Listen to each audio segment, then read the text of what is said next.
என்னம்மா பண்ணுற? Hi friends, எல்லாம் எப்படி இருக்கீங்க? நல்லா இருக்கீங்களா? எங்கள் வீட்டில் மீன் ஃப்ரை அப்படின்னு நீங்கள் நினைப்பீங்க, ஆனால் மீன் ஃப்ரை கிடையாது. அப்புறங்க வெஜ்ஜு மீன், இதை கண்டுபிடிங்க. வெஜ்ஜு மீன் வாழைக்காயில் எம்மா சூப்பராக பாருங்க. அங்கே பாருங்க, அப்புறம் மீன் மணியை வறுத்துருக்கோம் பாருங்க. இதை பார்த்தீங்களா, மீன் மணியே இருக்குங்க.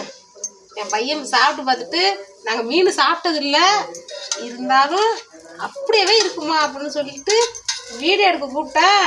ஏம்மா நாக்கிலே நிற்கிதுமா அப்படின்னு சொன்னான். வந்து வீடியோ எடுறான்னு சொன்னதுக்கு நாக்கிலே நிற்கிது. நான் முன்னாடி கலக்கும் போது மறந்துட்டேங்க. இப்போ கலந்துட்டு ஞாபகம் வந்துச்சு, டக்குன்னு ஒரு வீடியோ எடுப்பான்னு சொல்லி. இதில் என்னென்ன போட்டிருக்கேன்னாங்க, வெறும் மிளகாத்தூள்,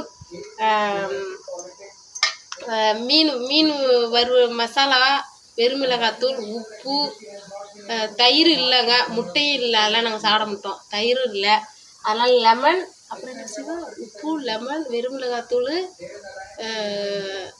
மீன் மசாலா, கார்ன்ஃப்ளவர் மாவு, கொஞ்சோண்டு கார்ன்ஃப்ளவர் மாவு போட்டேங்க. அது எப்படி இருக்குன்னு கார்ன்ஃப்ளவர் மாவு போட்டேன், நல்லா தான் வருதுங்க. நீங்களும் உங்கள் வீட்டில் இதேமாரி பசங்க லீவு நாளுங்கிறோடனே வித்தியாசமாக செஞ்சு காட்டுங்க. இந்த பாருங்க, அப்படியே சுடங்க, முறுன்னு கொஞ்சோண்டு கார்ன்ஃப்ளவர் மாவு போட்டுங்க.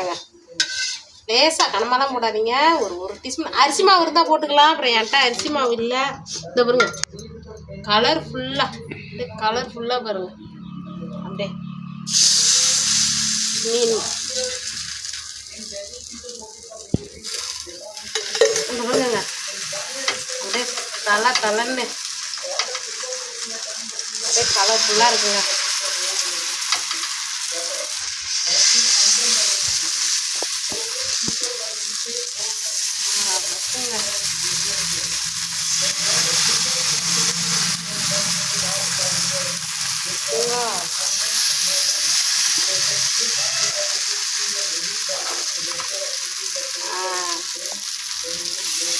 நல்லா இருக்கா பார்த்துங்க. அவருங்க மீன் ஃப்ரை பண்ணிட்டோம்.